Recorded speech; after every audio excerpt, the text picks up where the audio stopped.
Hi, I'm Marty Grisani, and this is The Marty Grisani Show. As a full-time real estate investor and business owner, I have a real fascination of finding the key principles for business success and personal development. This show is a reflection of my personal mission to find out what truly makes somebody successful in business and in life. We will find tools and tactics that they've used to reach those levels. If you're the type of person is not satisfied with average and you have a hunger for learning that will never cease, this show is for you. Welcome to the show.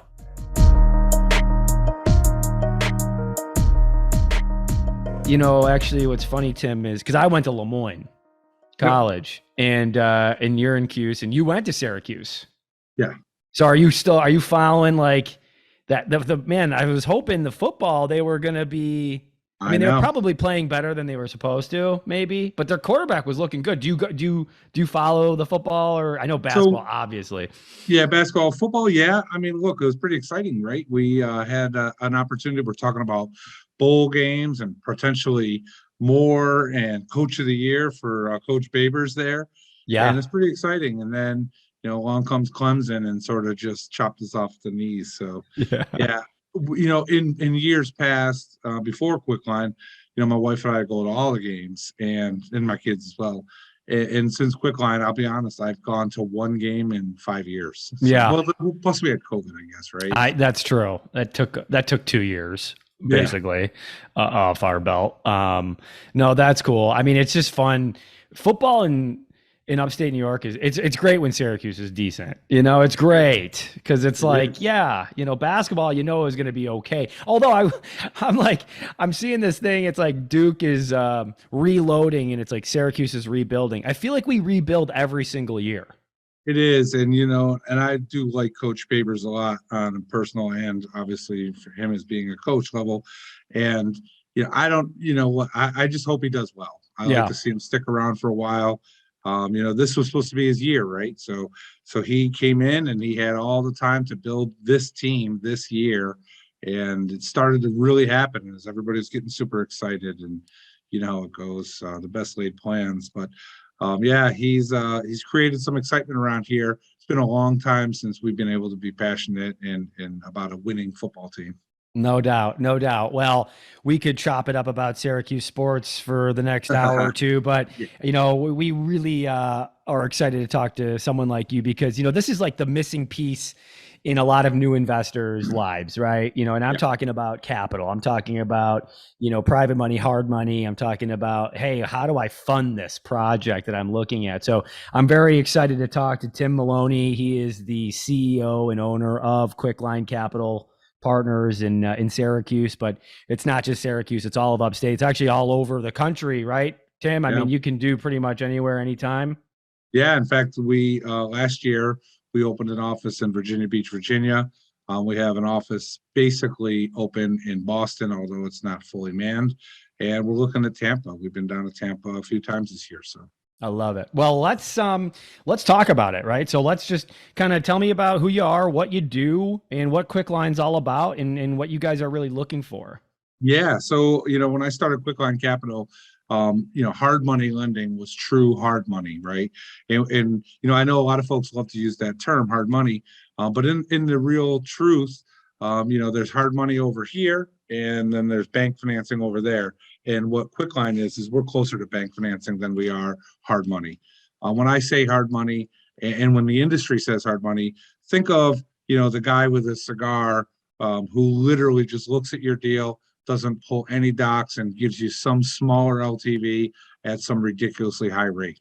Those are sort of, it's funny that they had gone away almost completely in this market. They're starting to come back a little bit. But the problem with the hard money guys was always they only had a finite amount of capital. They couldn't go to the market like we can and get as much capital as we want to fund as many deals as possible. And that was really sort of how this whole industry was born. I would say, maybe it was around 2005, 2006 when companies like Quickline started to really do something, or started to become entities.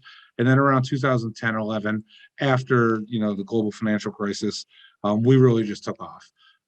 So much so that today you're seeing large big banks right? Like Chase and Wells, and these guys are trying to roll out this DSCR, which is debt service coverage ratio type financing, like we've been masters of for a decade or more. It's funny when we look at the industry, we can see all these companies diving into this space at a time where look, real estate prices are sort of uncertain. We've got our own thoughts on that here at Quickline, but it's not no one should be left thinking that times are positive. We've seen an unprecedented spike in rates since March of last year, and as recently as last week when the Fed got together. I'm sort of going off topic, I guess, but the point is that Quickline, we exist because there are investors who need to move fast. We are much faster than banks, and when I say Quickline, Marty, obviously you can interchange us with most private money lenders, right? Sure. We're all pretty good. There's 100 other guys in my association, and I'll say 90 of them are similar to us as far as philosophy and certainly rates, because we're all getting the money from the same place. But what we see, what we had seen in the past and what we see for the future is this demand just going to continue to increase. A lot of folks, during COVID, for example, a lot of folks lost their job and they couldn't get a loan from a bank if for anything. And they're going to still need 2 more years or at least another year of tax returns before they're bankable. Where here we don't have that problem. We've never pulled a tax return. We don't look at anyone's income. Ultimately, companies like Quickline, we're extraordinarily asset focused. Meaning, if you send us the details of your flip, and we like it, we're going to fund it. If your rental property, if the rents more than cover what the payments are, we're funding it. Then the question becomes, how's your credit as far as rate and an LTV? What do we think of the market? One of the benefits of us being here in upstate New York is, and we do an awful lot of business here upstate, but we are national. But what we get to do is we have a front row seat to deals all throughout the United States. And I can tell you right now, investors are starting to feel some real pain in certain markets because it's just completely, the prices are just out of control. I'll pick on Austin, Texas. Austin, Texas today, they're going to see a pretty big reduction here in the coming months on home prices, only because for the last 16, 18 months, they've spiraled out of control. Now, fortunately for them, the guys and women who have properties there, they're also enjoying 40, 50% increases in rents year over year. So these properties are still able to debt service. But anyway, so that's sort of what Quickline does. We're just a very asset focused lender who cares, less about income, your personal income, and less about tax returns and more about the property. No, you're a perfect partner for the majority of people, the majority of investors, right? I should say. And what's nice about it too is, like you just mentioned, is hard money. I didn't really know what that was. It's not. I was always thinking it's hard to get. It's hard to get. No, it's not. It's based and backed by a hard asset.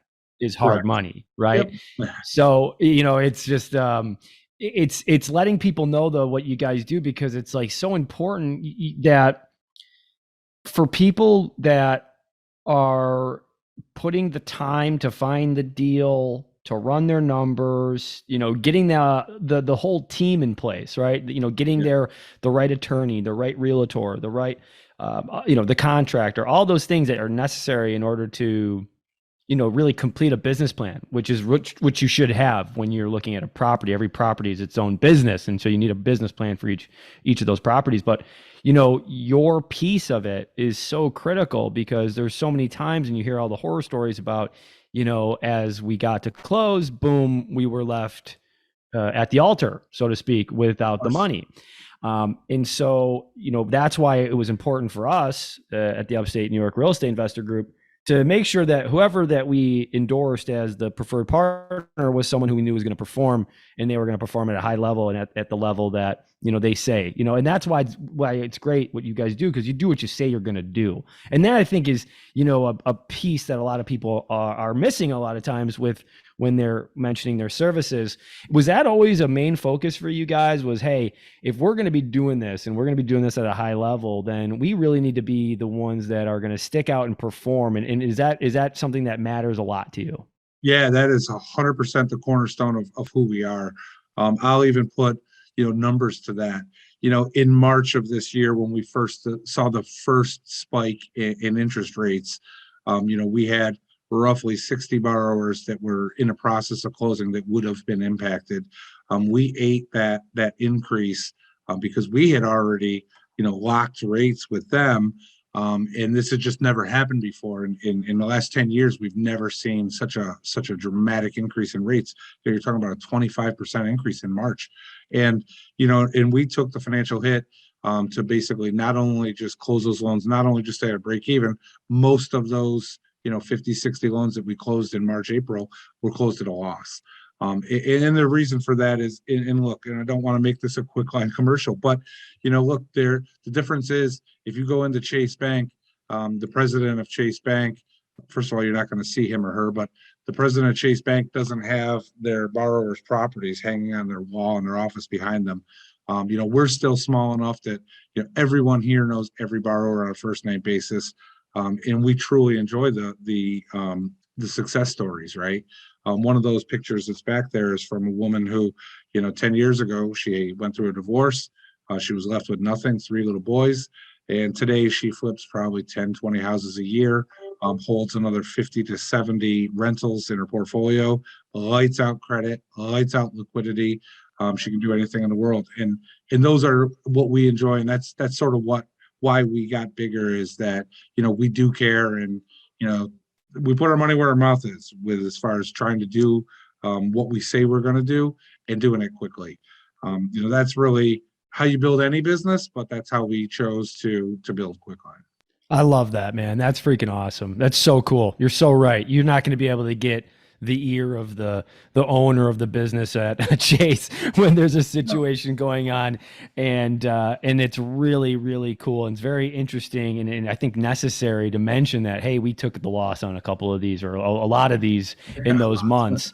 And that's not, and thank you for saying that, because a lot of people would be like, no, we're, this is the way we do business. It's like, hey, sometimes in order to do the right thing, it's not always going to be what's the best for your pocketbook, but it's the right thing. And so, and that's only it only works out in the end. So take me kind of back, right? So you have, and I know that you served in the military, so thank you for your service. Yeah, thank you. And tomorrow's our birthday. Marine Corps birthday is tomorrow. Let's go. I love that. And did that piece, right? Because I was actually just talking on a podcast with an individual who's building Airbnbs all over North Carolina, and he was in the Marines for 4 years. Do you think that's a big part in your success, like the structure? Do you think that having that had been helpful for your career? Yes, well, hands down, for my career and my personal life as well. It's funny. One of my partners, who Daquan Carr, he also served in the Marine Corps, and we often tease, and believe me, this is teasing because we know it would be illegal, but we often tease that all future hires have to have had military service. Sure. And we tease and say that because it's just a discipline. It's not just discipline; it's also confidence. The ability to do something that you never thought was going to be possible. There's no meltdowns here. When that thing came in March, it would have been very easy for me to sort of keys inside and walk away and not take that several six-figure hit that we took. But that's just not who we are, right? We saw the future. We know the future.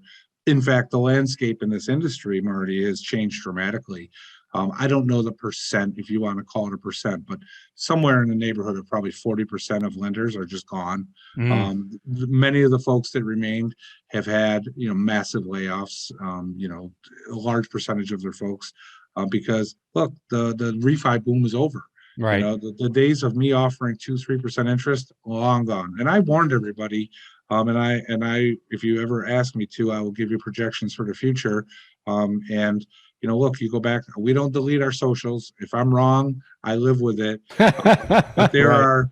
are, we've been calling for this for a couple of years, and then, when it happened in March, I would tell people even in March, look, lock up this 3.5 rate. You're never going to see it again. And here we are today, with rates starting to hit almost tens for some borrowers, and they're only going to still go up. So I don't want to get political, but until we see a dramatic fall off in inflation, the secondary markets, the folks who basically fund Quickline, they have no interest in these loans because our loans are right now priced under the inflation rate.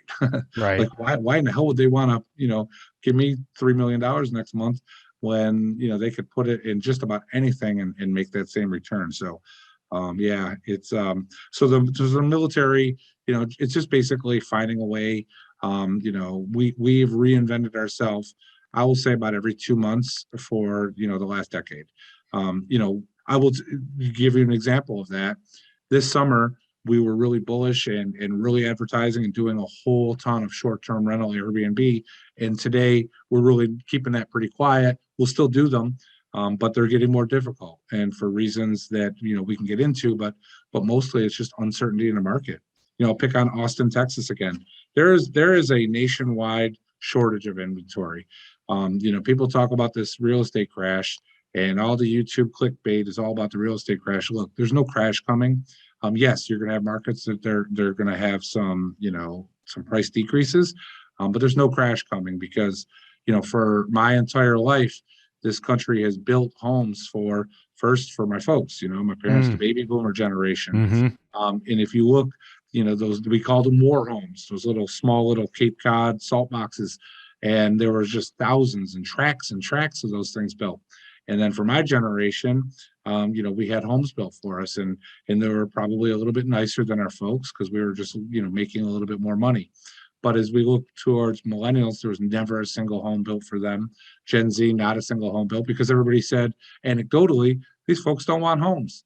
They want to go live. They're happy with a small apartment. No, they're not. They want homes just like anybody else. Right. And now the crazy part is, you have a millennial who's paying $2,000 a month in rent, but he can't qualify for a mortgage for a $1,500 mortgage payment. And unfortunately, this private money like Quickline doesn't exist for owner occupied things. But anyway, it's just I don't see the crash coming. And I've diverted all the way from the military to this No, and I love impending that. crash. And I appreciate that. And absolutely, Daquan's the man. Yeah. And you're right. I 100% agree that, if you could hire everyone coming from a background of military for sure, but learning a lot about yourself and overcoming obstacles. So it doesn't necessarily have to just be military, but you want to find someone that can do those types of things, that can overcome. So, okay. Yeah. I mean, is there a market at some point for that owner occupant, like a private equity to help out with like an owner occupant kind of thing? Or is it, nah, it's not going to happen? And I guess the other thing is, do you think that they're going to change some laws where rent is actually taken in consideration? Rental payments and on-time payments is going to be taken into consideration for when someone does apply for like a bank loan? So you asked a couple of questions. The first one, there will never be an instance where there will be private money like Quickline for the owner occupant. If we just look at the state we're in, New York, God, to become a residential mortgage lender, aside from the fact that you're deep six figures for the licensing and all of the things that would be required, there's just way too much regulation. The reason why we can operate quickly, I mean, we used to close loans, Marty, in 2 weeks, right? Today, we're 3 weeks at best, usually closer to 4 because of delays with the appraisal. But on the residential side, oh my God, you got to jump through a bazillion hoops. And here's the other thing too, and this is just, and I think folks might just understand this. This is a commercial loan that we're doing, right? So if I loan on your duplex in Rochester and you miss a couple of payments, I go get it. I don't have to worry about evicting you. This is a loan to your business. This is a business loan. I can if you default, I get the property back, sell it, and get my money back, and maybe you get a little something, maybe you don't. But on the residential side, holy cow, some of these banks, and look, everybody's still waiting for the foreclosures to come, right? They take years, and in this industry, and the folks to give us the money, they have zero interest in doing that. But I'll say the 99% of it is just the amount of regulation, and licensing requirements, and just the difficulty. And then that's just New York. New York isn't even the most consumer friendly state. We're up there, but states like Vermont and Minnesota, they're just very, very consumer friendly, and we would have a very difficult time ever getting in there. Why do banks even invest in Rochester? Like, I don't even understand. Like, it takes so long if someone doesn't pay their mortgage, like, how is it even? I guess the spreads must be just so good that it's okay. But I mean, you can't foreclose. It takes. I was just talking to a guy who's been in his house for 8 years. He hasn't paid his mortgage. Yeah. That's not like super crazy for that to happen. I guess that's another story we can talk about it. But it is, ultimately, it's the default rates are exceptionally low on the residential side. Most people, barring some medical thing or something, but most people, the first bill they pay is going to be for their home. Sure. And so the default rates are very low. There's insurance for them. You got the PMI that a lot of folks pay. And depending on if it's Freddie, Franny, or FHA, those guys are usually made close to whole, even with that nightmare scenario you mentioned of 8 years. Plus, by the way, that guy, that bank that's holding that note on that 8-year property, that guy's not been able to refi. So he probably owes, making up a number, $100,000 on a property that's today worth 188. Could so be. The bank's like, hey, I'm going to get my money eventually. I'm going to get the interest. I'm going to get the legal fees. I just have to wait. Yeah. Okay. That's why they're in Rochester. And also, what bank, if these credit unions didn't offer mortgages, or if Chase didn't offer mortgages, what borrower would want to then plop $400,000 of their IRA into Chase Bank, right? Sure. It's also, I'm not saying it's a loss leader, but it's certainly a part of the entire spectrum of services that they need to offer for them to get those loans. I thank you for them to get those accounts. Yeah, I thank you for answering it, because now it all makes sense. But I was always thinking, like, dang, like it's got to be tougher and tougher. But now it all makes sense. It's like, trust me, if the banks are doing it, they're doing fine. It's gonna be okay. It's gonna be fine. So, did you ever always think you were gonna be like an entrepreneurship, like a business owner? I mean, it's wow. Yeah, Tell me about that. In fact, it's strange because I have 3 children and none of them are going to do this. And I just don't understand why. But look, I did before Quickline. I spent 20 years in private equity, and for anybody who has ever seen any of that stuff, I will tell you that the truth is even worse than things that you've heard. 16, 18-hour days, 7 days a week, ridiculous amounts of travel. The pay was great, and you make stupid bonuses. I mean, Jesus, I was wasn't even 30 by the time I had $100,000 sports car in my driveway. But those things are, look, you can't be, there's not a lot of 52-year-old men working in private equity, right? Sure. Unless they've made partner and they're now in a managerial role. But so I always had the bug, always wanted to do it. I've done things, side hustles, people call them now, my entire life. And I will tell you that the worst day at Quickline is, and I mean this sincerely, the worst day at Quickline has been better than the best day in private equity. That's amazing. And that's what, look, all day long, all we do is we speak with passionate people who are doing their entrepreneurial dream, whether it's a flip or buying a rental property or Airbnb or, all of these different facets of what you and I, run into these folks. It's exciting. Because on the real estate side, 90%, and this is a statistic that people kick around, but 90% of the world's millionaires have made it in real estate. Yes. And this wealth that you guys are creating is generational, right? So our folks, my folks came from a very conservative generation.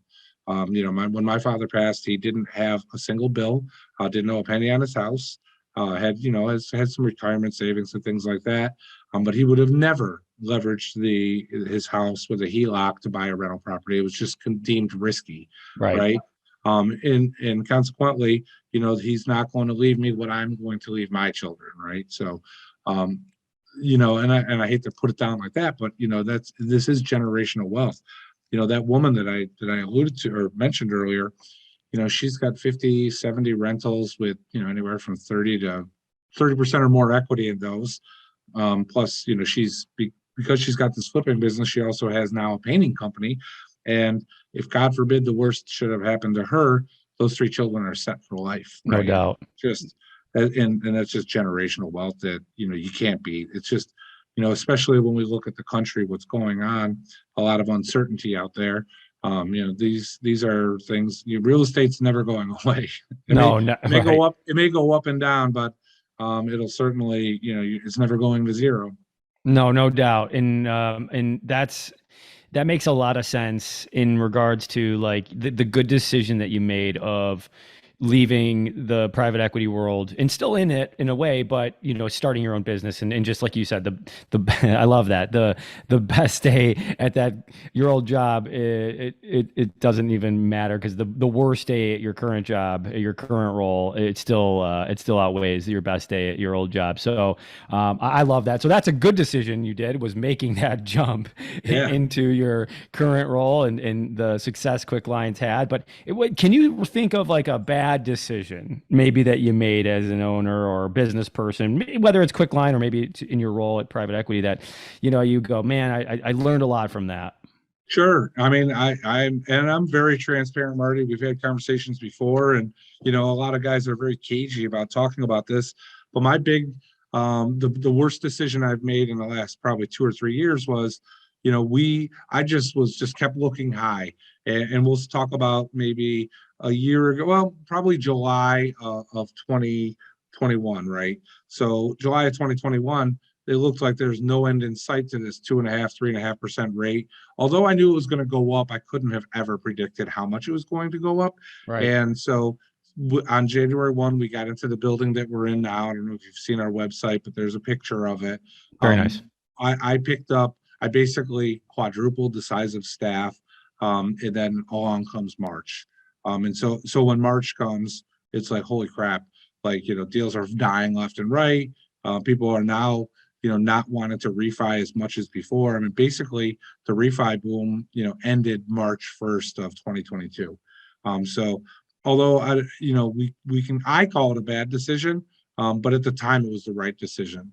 I think though that with anybody, and look, I've had these conversations with our investors too, right? Or with, flippers and people buying houses.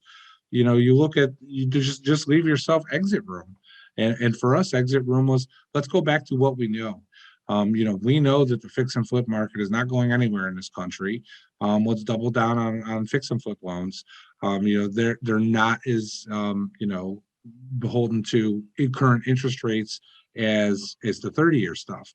So what you'll see, today for Quickline is that we're going to go from, call it 75% 30-year money, which is either refis or purchases of rental properties, and 25% of fix and flips, where next month I bet you we're doing 75% will be fix and flips, with 25% being that 30-year money. So so what was born out of that, my mistake of expanding so rapidly, and by the way, you want to laugh, this was the very first time ever in the history of Quickline that I expanded like that. For the 7-8 years prior to that, our expansion was organic, meaning we didn't hire somebody until we were so busy in that role that people were ready to quit, right? So, and then we would hire and we'd do it nice and slow, and then I just said, hey, listen, sometimes you have to take a big bite and take a big step and really take some risk if you want the reward. It was just ill-timed, that's all. Yeah, and the learning though, I mean, that's really what matters, is like what we learn on the way. And because like you said earlier, you could have just thrown the keys in, or you could, in the office and walked away, but you doubled down. And just like what you learned in your previous life in the Marines and just everything else and just life experience, just overcoming it. And there's definitely always a net when you leap, I believe. That's just kind of what I believe. And I think you think the same thing. Is there Is there something that you do to kind of, this is a tough world we're in, man. Real estate and funds and making sure things are done right. And, a lot of times there's a lot of problems. And did you become okay with being a problem solver? I just recently, maybe this year became the person that goes, listen, when problems happen, like that's your job. Like you're going to get problems. So you better just, doesn't mean you have to enjoy them, but you better become aware that these are going to continue to happen for the rest of your life as a CEO. Like how do you deal with that? Do you have like a morning routine that you follow? Do you meditate? Do you work out? Like what do you do to kind of help that brain get through some of this shit? It's funny that you say that because it's the same advice that I give to anybody who ever calls here. And I say, build your network, right? So regardless of the problem that I'm having, I have folks that I can reach out to, if I'm not able to do it myself, that will help, steer me in the right direction. If you're a flipper and you bought your first house and you're just going through the worst of the worst and every decision you made seems to have been wrong, it's easy. Again, they could throw in the keys too, walk away and take the hit, or they could call us, right? Here's the thing, we get to look at it, thousands of deals a year. We know what works and what doesn't work, and leverage that relationship. And I would say that's the same thing here.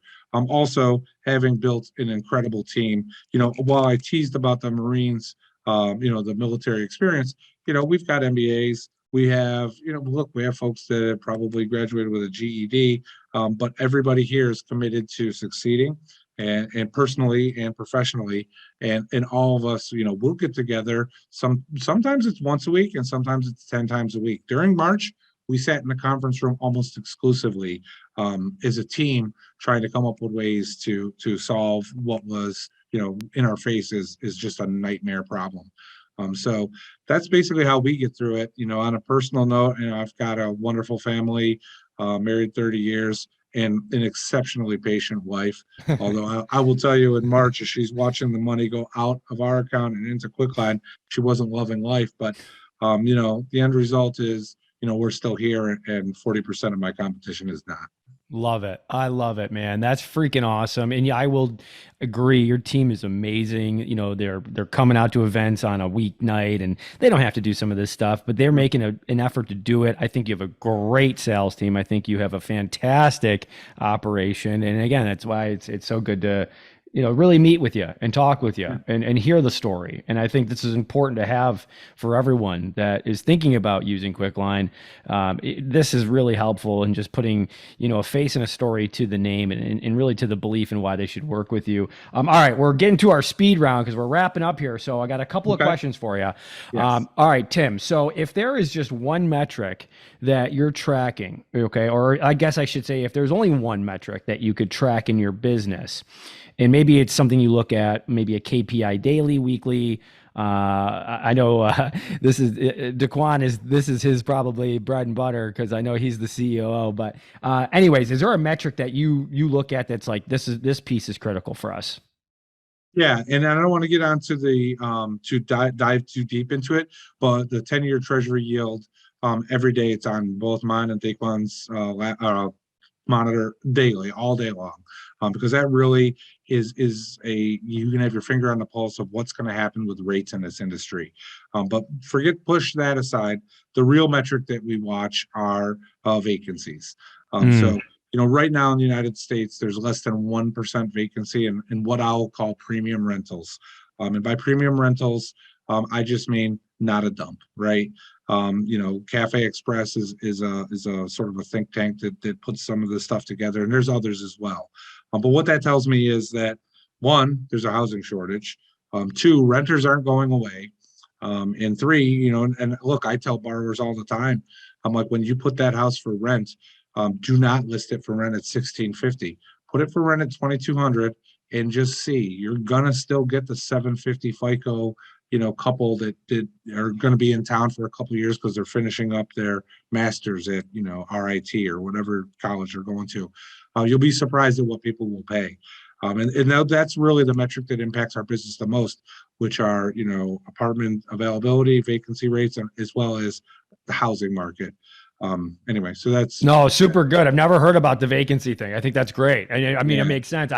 That's not it should be. That's a really, really cool thing that I never heard of. Okay, what book do you recommend? Or maybe I should say, is there a recent book that you just read, or maybe a podcast that you listened to that was super exceptional? Or if you can think of a book for investors or business owners that you thought, maybe changed your life or helped you out.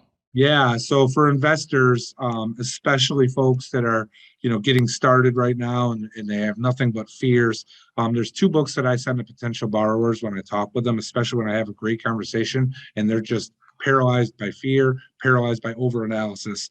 The first book is called Go for No. The guy's name is Richard Fenton. And basically that book just outlines that hearing the word no is actually a good thing. And then I guess the second one, and look, not everybody, this may not resonate with everybody, but the second one is called Jump from Steve Harvey. This is the guy who got the name wrong there at the, the beauty contest. Yeah, I love Um, Steve Harvey. but that book, Jump, is just a very pragmatic approach to look, you're never going to get to where you want in life if you don't take that first leap. And no one said that leap is going to, you're not going to land in a foam cushion pit. You may land in some razor blades, Mm. but you can either stay where you are forever or you can make that jump. And anyway, the book doesn't probably hit home with everyone. It's not, there's nothing super highfalutin. There's not a lot of statistics. It's just a very anecdotal filled book of why you want to make that jump. He's got And a then great story. Steve Harvey's he got a great does. story. Yeah. And then shockingly, one of the books I enjoyed the most this year, geez, and I'm going to get it wrong, but it's 50 Cent wrote a book. Anyway, it's the new one that came out. I've read most of his stuff. And again, it's this very pragmatic approach. Look, you and me, we may not understand what it's like to grow up in a neighborhood where we had to, shoot guns and sell drugs to survive. But those same examples, he just applies them to his business that he has now, whether it's selling, Coca-Cola, his bottled water for, billions of dollars. But that book is again just to how anyway. It's just they're both all three of those books I would say are must read for anyone that's looking to get into this or even people that are in it. That Go for No book, honestly, Marty. For somebody who's a wholesaler. But that's all the motivation you need to just knock on more doors, make more phone calls, and put more offers out there. That's really good. Super, super good, Tim, because I recently had a mindset shift as well as when I'm calling these larger apartment buildings and commercial retail buildings and every no I get, I'm just like, that's money in the bank. That's money in the bank. It's just anyway. So last question, and we'll wrap it up. Tim, if you lost it all, right? If you lost it all today, what would you do? Like if you lost it all today, would what would be maybe a thing that you would do? Would you have relief? Maybe not. No. But if you lost it all, what would be something that you would do? I would, go to a different market than upstate New York and start again. Yeah. I can do this with a laptop and a cell phone. And within 6 months, I'd be, back to having somewhere around in the neighborhood of six figures and be able to just build this all again. So I don't know what I would do is if this industry as a whole somehow got regulated out of business, but it would be something I'd be doing for myself. I am inspired every day by these entrepreneurs that call me with their building. And by the way, at one point we had 20, my family, we had 20 units ourselves. I may even get back into that because it's just, I'm never going to work a 9 to 5 again. Love it. I love it. Tim, thank you so much for coming on the show, man. I really appreciate you. I appreciate your team. I appreciate what you guys have done for the group. So any last words for anybody? How can they find Quickline Capital?